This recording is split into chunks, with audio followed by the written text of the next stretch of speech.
Thân chào cả nhà, không nên xem chùa đâu đó. Nhớ đăng ký, like, comment để ủng hộ team nha. Khi bạn bước vào thế giới của những quy tắc gia đình kỳ lạ. Ở đây, lời nói của cha mẹ là những quy tắc tuyệt đối không thể xáo phạm. Một khi xáo phạm, sẽ phải chịu hậu quả khôn lường. Và muốn thoát khỏi đây, cách duy nhất là trở thành đứa con hiếu thảo mà cha mẹ mong muốn. Khi tôi mở mắt, tôi thấy một nam và một nữ đứng bên cạnh giường tôi. Tiểu Cúc, cuối cùng con cũng tỉnh lại rồi. Cha mẹ lo lắng lắm. Tôi nhìn họ với vẻ mặt lo lắng. Nhưng tôi hoàn toàn không có ấn tượng gì về họ cả. Lúc này cũng đã đến giờ ăn tối. Mau đi ăn cơm đi. Ăn nhiều cơm vào. Bệnh của con mới mau khỏi. Bệnh? Tôi bị bệnh gì vậy? Khi tôi đến phòng khách, tôi đã bị choáng ngợp bởi trang trí bên trong. Nơi này giống như một cung điện vậy. Toàn bộ không gian đều toát lên sự xa hoa. Phòng khách đặt vài bàn dài. Và họ ngồi ở phía trước của phòng khách. Lúc này, xung quanh tôi cũng có nhiều người bước ra.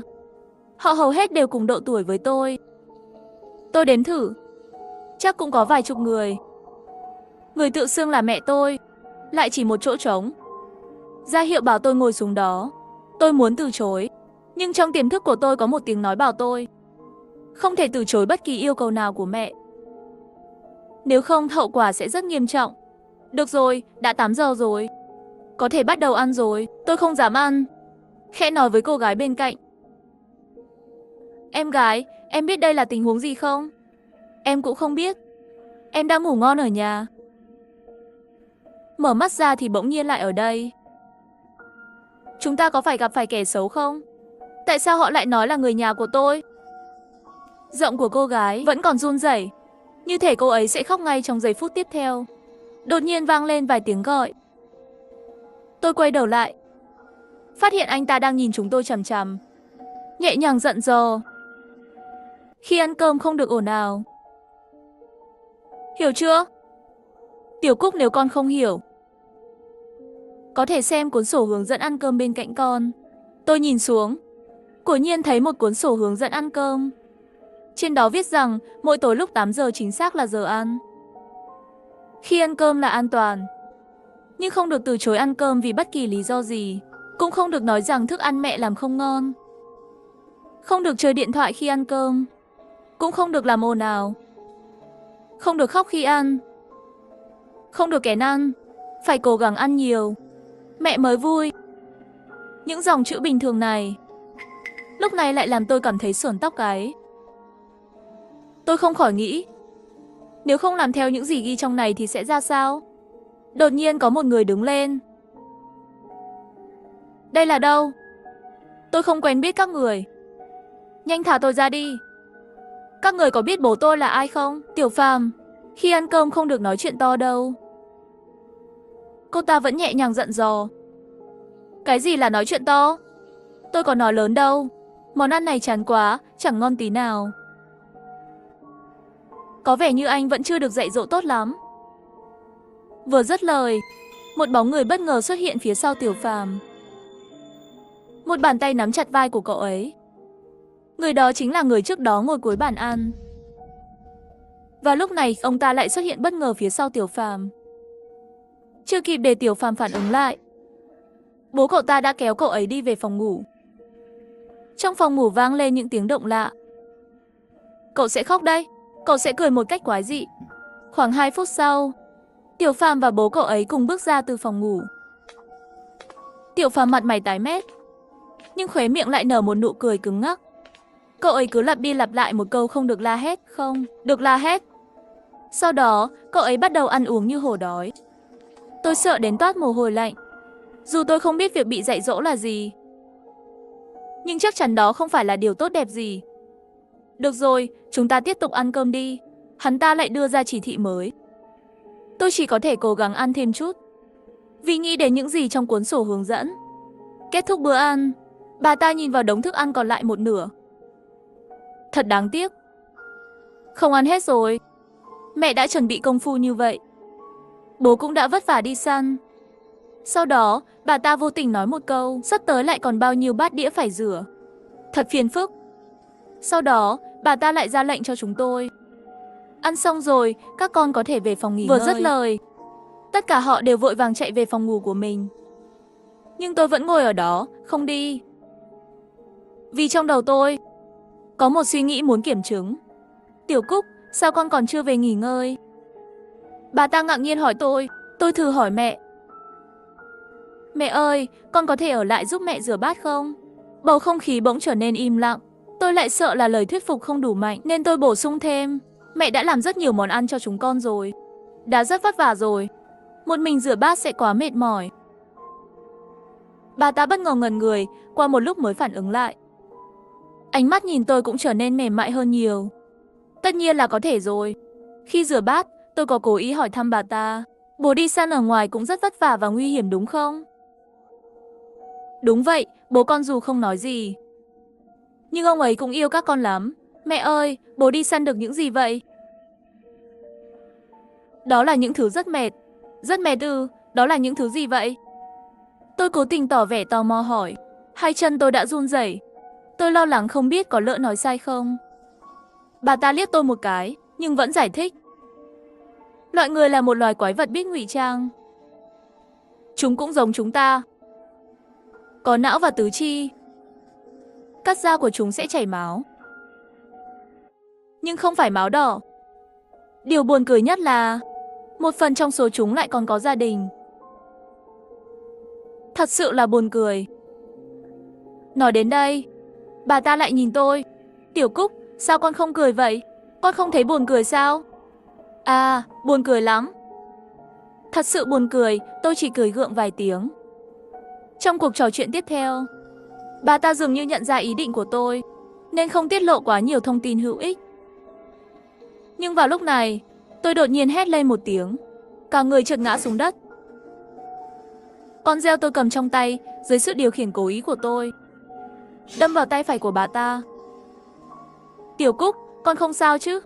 Con có bị thương không? Tôi không sao, lúc này tôi nhìn vào tay phải của bà ta. Không có một vết thương nào. Sao có thể như vậy? Lúc này tôi thực sự đã đâm dao về phía tay phải của bà ta. Sao lại không có vết thương nhỉ? Lúc này tôi phát hiện lưỡi dao bị mẻ. Đêm khuya, tôi nằm trên giường, suy nghĩ về những trải nghiệm trong ngày hôm nay.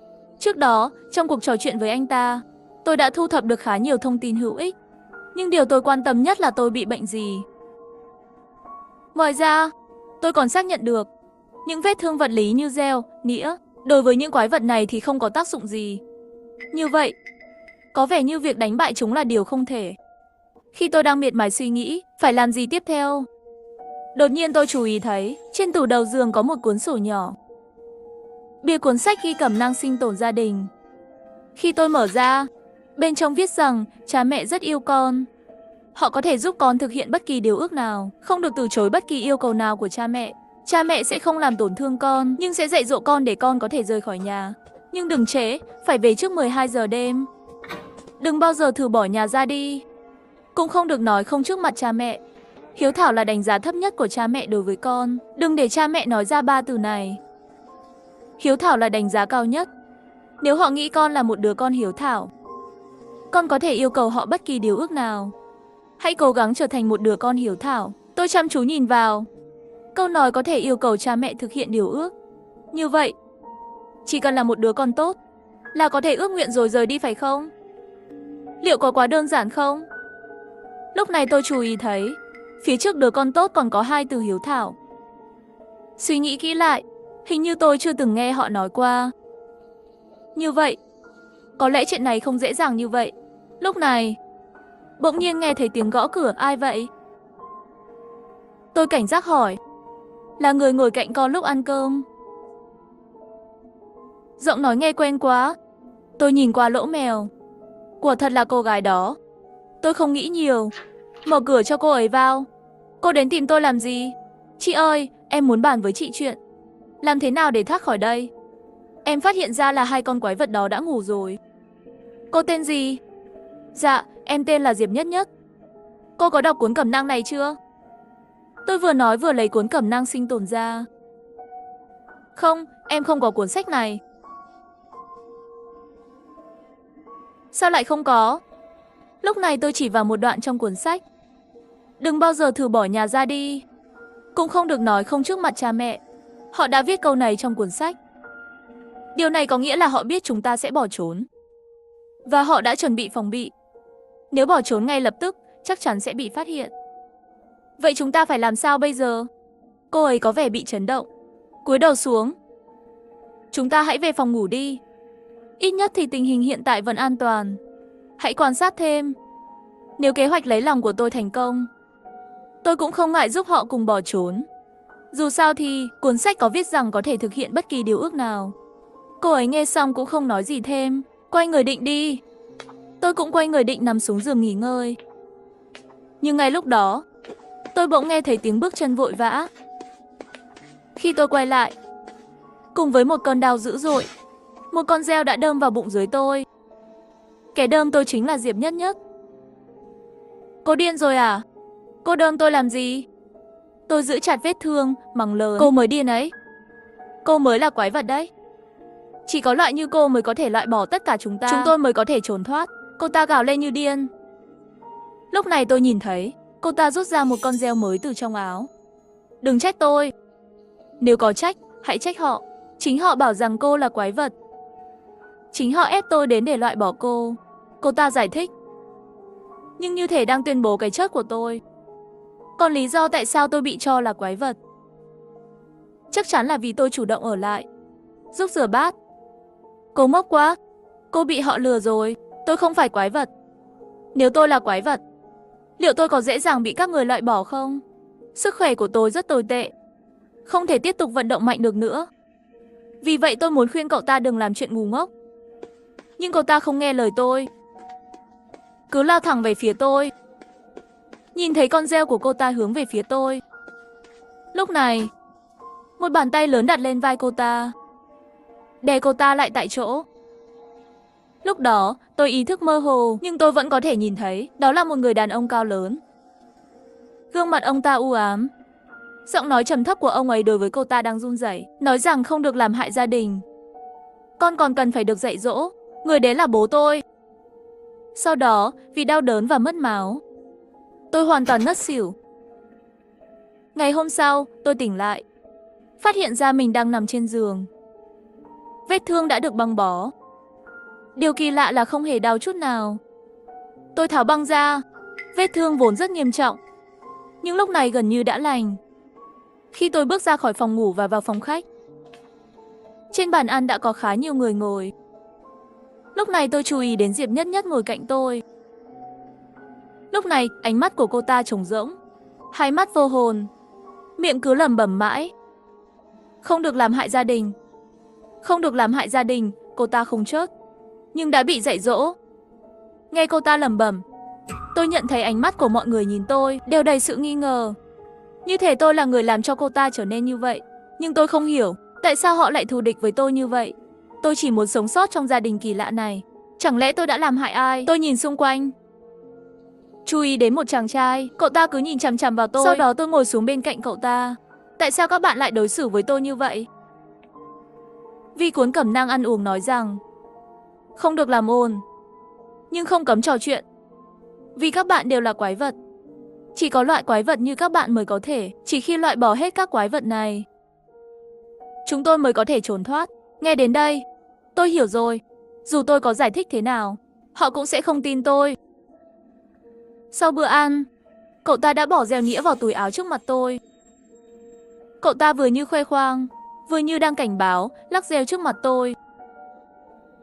Cuối cùng tôi lại ở lại như thường lệ. Khi đang rửa bát, nhìn thấy mọi người không nhắc đến chuyện tối qua, tôi cố ý dẫn dắt mẹ tôi. Dao nĩa thực sự thiếu nhiều quá nhỉ? Dạ, mẹ à. Mẹ nghĩ xem liệu có ai đó vô tình mang về không? Thật sự có khả năng đó. Mẹ, những con dao nĩa này sắc quá. Nếu họ vô tình cắt phải thì phải làm sao? Thật nguy hiểm quá. Ừ, đúng là rất nguy hiểm. Mẹ không rửa bát nữa, ngẩng đầu lên nhìn tôi. Vậy Tiểu Cúc, con giúp mẹ lấy lại những con dao nĩa bị mất nhé. Ngay lập tức tôi cảm thấy cơ thể mình mất kiểm soát. Quay người đi về phía phòng họ. Gõ cửa. Mẹ bảo tôi mang reo nĩa về, tôi thấy không có phản ứng. Lại tiếp tục lặp lại. Mẹ bảo tôi mang reo nĩa về, cửa mở ra. Người đàn ông mặc đồ đen thò đầu ra, anh ta nhìn xung quanh. Phát hiện mẹ không có ở đây, lập tức kéo tôi vào trong. Khi thấy tôi không phản kháng, anh ta liền rút reo ra. Cô là quái vật. Đi rửa bát đi. Nhìn thấy reo lao về phía tôi. Lần này tôi đứng yên bất động. Âm thanh reo cắt vào thịt vang lên. Máu nhỏ giọt xuống. Nhưng người bị đơm không phải là tôi, mà là anh ta nhìn vết thương không thể tin nổi. Tôi không quan tâm đến sự sợ hãi của anh ta, chỉ lặp lại lời mẹ tôi đã nói. Mẹ bảo tôi mang reo nĩa về. Nghe thấy lời tôi, người đàn ông mặc đồ đen rút reo ra. Cánh tay phải của anh ta run rẩy đưa reo cho tôi. Nhưng anh ta không muốn, vẫn tiếp tục vật lộn. Lúc này, tay trái anh ta nhanh chóng đoạt lấy con reo trong tay phải. Một nhát reo rơi xuống, cánh tay phải của anh ta rơi xuống đất. Máu không ngừng chảy ra. Anh ta vô cảm đưa reo cho tôi. Sau đó lại gõ cửa nhà người tiếp theo. Và những chuyện xảy ra tiếp theo hầu như đều giống nhau. Giống như là một buổi diễn rối, lặp đi lặp lại nhiệm vụ mẹ giao cho tôi. Cuối cùng tôi cũng thu hồi hết reo nĩa. Bà ta xoa đầu tôi. Tiểu Cúc quả là một đứa con ngoan ngoãn. Lúc đó tôi mới thoát ra khỏi trạng thái kỳ lạ đó. Chỉ chốc lát sau, trời tối. Giờ ăn tối, bố tôi xuất hiện. Có vẻ như ông chỉ về nhà vào buổi tối. Ông ngồi vào bàn ăn, mặt ông u ám, vừa ăn trái cây vừa nhai mạnh. Tôi còn thấy người đàn ông mặc đồ đen, ngạc nhiên vì anh ta vẫn còn sống. Còn những anh chị em khác của tôi, hầu hết đều tỏ ra thù địch với tôi. Tôi cũng chú ý thấy, những người thù địch với tôi nhiều hơn trước khá nhiều. Chắc là vì chuyện tối qua. Reo nĩa là công cụ họ dùng để chống lại. Khi thu lại reo, họ đã hoàn toàn tin rằng tôi là quái vật. Tôi sẽ phải đối diện với sự thù địch. Bữa tối chính thức bắt đầu khi mẹ lên tiếng. Tôi nhận thấy cho đến giờ, người đàn ông tên Tiểu Phàm và Tiểu Nhất Nhất vẫn chưa xuất hiện. Họ đi đâu rồi? Không phải theo quy định 8 giờ, họ phải đến ăn cơm sao? Thôi kệ họ đi. Chẳng phải điều này là tốt nhất sao? Một giọng nói thì thầm trong lòng tôi. Tôi không nghĩ nhiều nữa, bắt đầu ăn cơm. Có lẽ do bị thương. Tôi ăn rất ngon miệng. Vừa nhai thịt vừa ăn thật mạnh. Tôi cảm thấy món ăn tối nay đặc biệt ngon ngọt. Ngay khi bữa tối sắp kết thúc, mẹ tôi thông báo một chuyện. Ngày mai mẹ cũng không ở nhà. Mẹ sẽ cùng bố ra ngoài một chuyến. Nhưng mẹ sẽ chuẩn bị cơm trước. Các con nhớ ăn cơm đúng giờ nhé. Mẹ nhẹ nhàng nói. Vừa nói xong, bầu không khí trong phòng khách lập tức thay đổi. Lòng tôi bỗng nặng trĩu. Những anh chị em của tôi, ánh mắt của họ không chút che giấu, cứ nhìn tôi chằm chằm. Ngày mai nếu họ ra ngoài, tôi sẽ xong đời rồi. Khi rửa bát, tôi lo lắng hỏi. Mẹ, ngày mai con có thể đi cùng mẹ và bố không? Không thể, mẹ bình tĩnh từ chối. Con muốn đi cùng bố mẹ. Xem có thể giúp gì không? Tôi tiếp tục nói, cố gắng tạo cảm giác thân thiết. Không thể, Tiểu Cúc. Ngoài kia rất nguy hiểm. Con ở nhà sẽ an toàn hơn. Mẹ vừa nói vừa xoa đầu tôi. Tiểu Cúc chỉ cần ở nhà, chờ bố mẹ về ăn cơm là được rồi. Nói đến đây, tôi cúi đầu im lặng, suy nghĩ xem ngày mai phải làm sao để sống sót. Sau khi rửa xong bát đĩa, mẹ xếp reo nĩa gọn gàng và đếm lại một lần nữa. Rất tốt. Hôm nay không thiếu thứ gì. Nhưng để phòng ngừa, vẫn phải khóa lại. Bà nói, cất tất cả reo nĩa vào một cái tủ nhỏ. Lấy chìa khóa và khóa lại.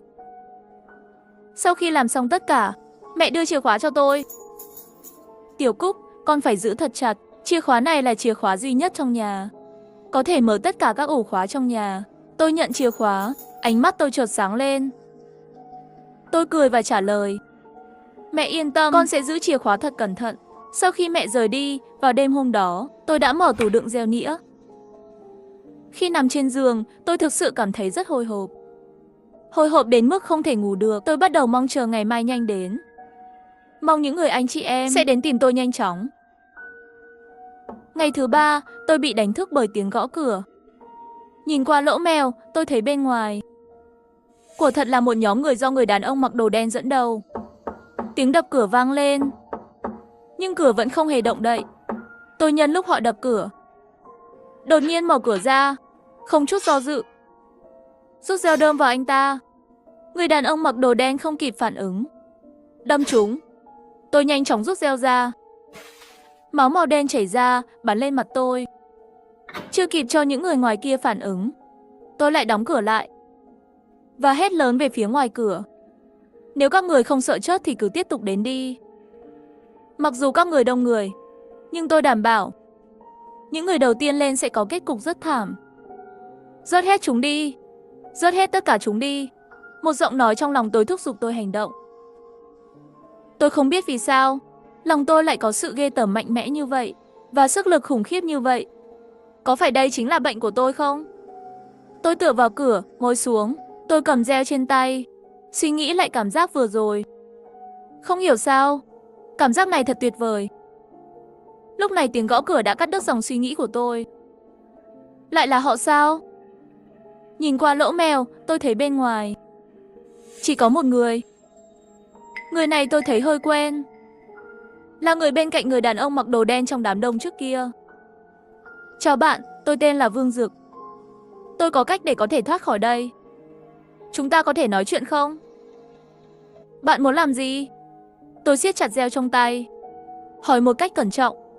Anh ta không trả lời trực tiếp, chỉ quay sang nói, bạn có chìa khóa phải không? Con quái vật đó đã đưa chìa khóa cho bạn phải không? Chìa khóa gì? Tôi không biết. Đừng giả vờ nữa. Tất cả rèo nĩa đều được khóa trong một cái tủ. Nếu không có chìa khóa, bạn không thể có được reo. Vương Dực giải thích. Chìa khóa đó có thể mở tất cả các ổ khóa trong nhà, bao gồm cả ổ khóa cửa chính. Hai con quái vật trước khi đi cũng đã khóa cửa chính lại. Nếu bạn có chìa khóa, chúng ta có thể mở cửa. Chúng ta có thể trốn khỏi nơi quái quỷ này. Nhưng tôi lại nói với người ngoài cửa, tại sao tôi phải tin các bạn chứ? Các bạn luôn muốn hại tôi. Tôi nói thẳng luôn, tất cả đều là do sự cô đơn của chúng ta. Chúng tôi cố tình thù địch với bạn. Chính tôi đã phát tán tin đồn nói rằng bạn là một phần của lũ quái vật. Chính tôi đã xúi giục Diệp Nhất Nhất để cậu ta đi giết bạn. Hãy suy nghĩ xem, làm như vậy, có phải chúng ta đã trở thành kẻ thù của bạn rồi không? Chỉ có như vậy, lũ quái vật mới tin bạn. Chúng mới yên tâm giao chìa khóa cho bạn. Trước khi rời đi, chúng đã khóa cửa lại. Chỉ cần mở cửa bằng chìa khóa, chúng ta sẽ trốn thoát khỏi nơi quái quỷ này. Bạn không nhận thấy sao? Tiểu Phàm và Diệp Nhất Nhất đã biến mất rồi sao? Nếu ở lại thêm, nếu chúng ta ở lại, chúng ta cũng sẽ bị hai con quái vật đó ăn thịt. Tôi đột nhiên nhớ lại món thịt tối qua. Lòng tôi cảm thấy ghê tởm. Bạn nói đúng. Chúng ta đúng là nên nhân cơ hội này mà trốn đi. Nói xong, tôi mở cửa. Thấy Vương Dực đang mỉm cười. Nhưng ngay giây tiếp theo, nụ cười trên mặt anh ta đông cứng lại. Chưa kịp để anh ta phản ứng, tôi đâm một nhát dao vào tim anh ta. Nhìn anh ta ngã xuống trong vũng máu. Anh ta không thể tin nổi nhìn tôi. Cô là một kẻ ngốc. Nếu bạn có thể vì kế hoạch của mình mà khiến hai người đó đi làm chuyện chết tiệt, vậy tôi có lý do gì để tin bạn? Bây giờ tôi mới là người cầm dao trong tay. Nhìn vào đôi tay đầy máu của mình, tôi dùng dao rạch một đường trên ngón tay. Máu đỏ chảy ra, đối lập mạnh mẽ với máu đen. Trong đầu tôi vẫn còn một chút mơ hồ. Biết đâu có thể từ miệng những người còn lại lấy được chút thông tin. Sau đó, tôi cầm chìa khóa mở cửa phòng ngủ đầu tiên. Chưa kịp để người bên trong phản ứng, tôi liền xông vào và chĩa dao vào mặt họ. Nói cho tôi biết bạn biết những gì. Tôi không biết gì cả. Tôi không do dự, đưa dao xuống, một người nữa ngã gục. Nói cho tôi biết bạn biết gì. Anh ta run rẩy, kể lại mọi chuyện anh ta biết. Chỉ biết những điều này thôi. Tốt, cảm ơn. Giờ anh cũng có thể ra đi rồi.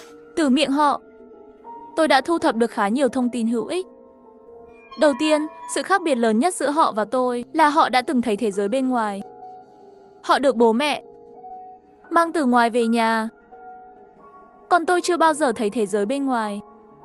Cũng giống như vậy, họ ở bên ngoài, cũng có gia đình riêng của mình.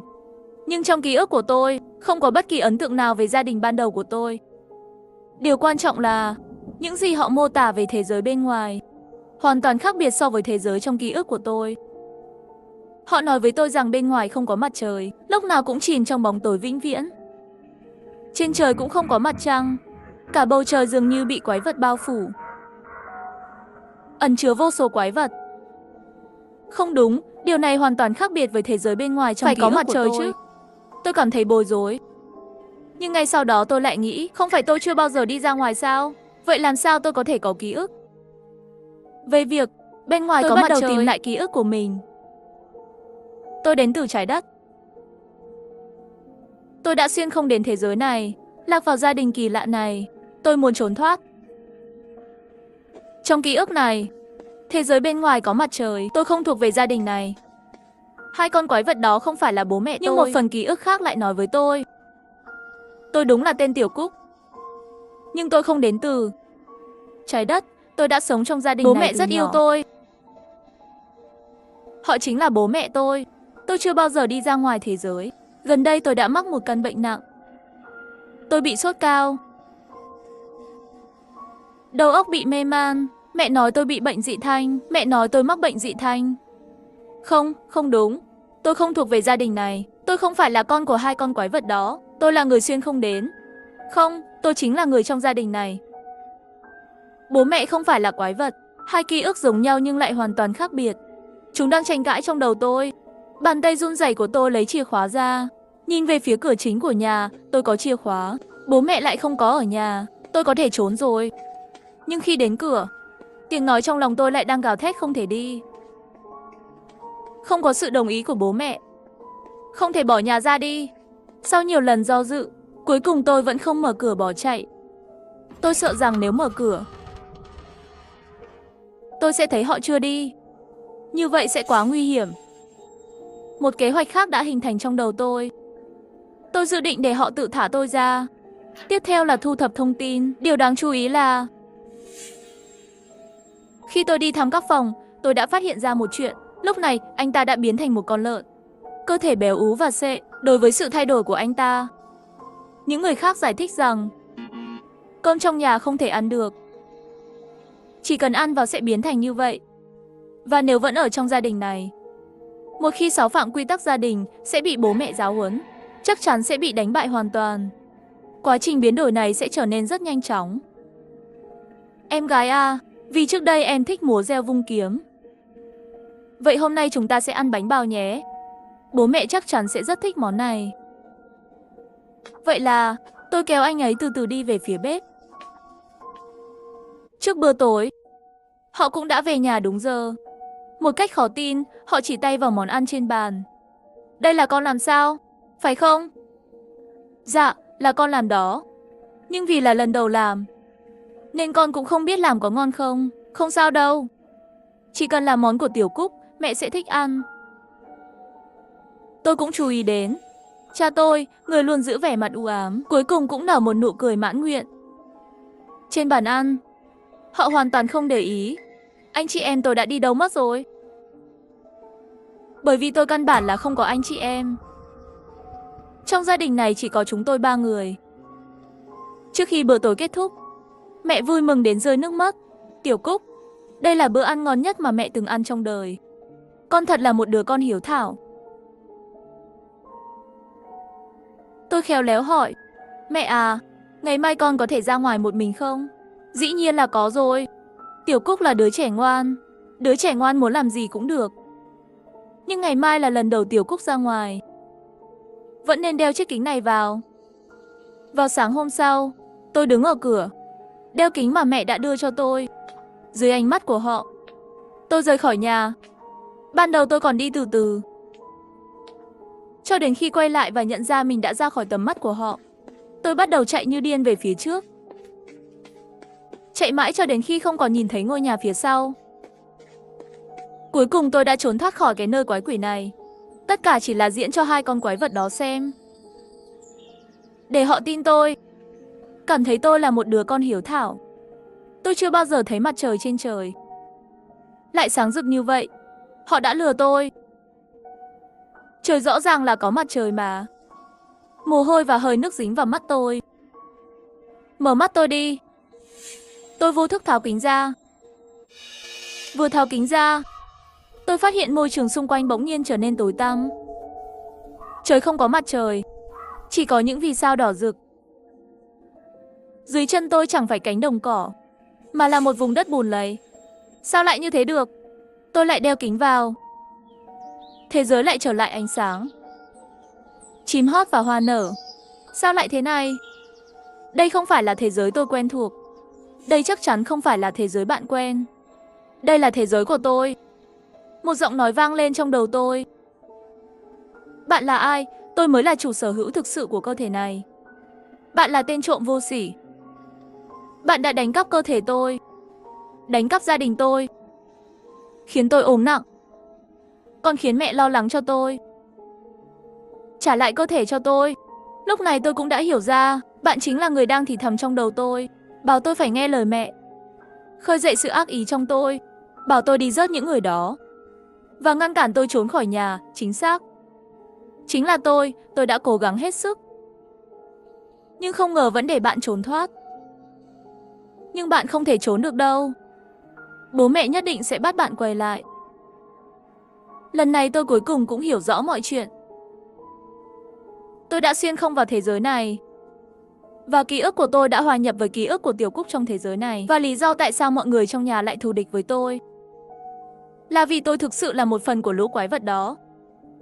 Và tiếng nói luôn tiềm tàng trong tôi chắc chắn là của chủ nhân thực sự của cơ thể này. Tiểu Cúc trong thế giới này đã ốm.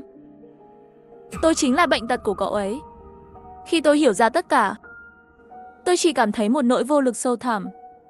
Nhìn vào chiếc kính trong tay. Chiếc kính này chắc chắn cũng là thử thách của họ đối với tôi. Nếu tôi đeo kính vào mà không nhận ra sự khác thường, thì có nghĩa là bệnh của tôi chưa hoàn toàn khỏi. Nhưng tôi không hiểu. Nếu vậy ngay từ đầu tôi đã bị lộ rồi. Họ đáng lẽ phải phát hiện ra tôi đang giả vờ. Vì sao không bắt tôi quay lại? Vì bố mẹ đều rất yêu con mà. Một giọng nữ nhẹ nhàng vang lên sau lưng tôi. Ý của mẹ là gì? Ý của mẹ là dù là Tiểu Cúc nào, mẹ đều yêu thích. Cô ấy cười nói với tôi. Ngay từ đầu, bà ấy đã biết rằng cơ thể này có hai ý thức. Bố mẹ đã quá nghiêm khắc với con trước đây, đã bỏ qua việc chăm sóc con, không dành đủ tình yêu cho con. Nhưng giờ chúng ta đã hiểu rõ. Tiểu Cúc cũng là một đứa trẻ tốt.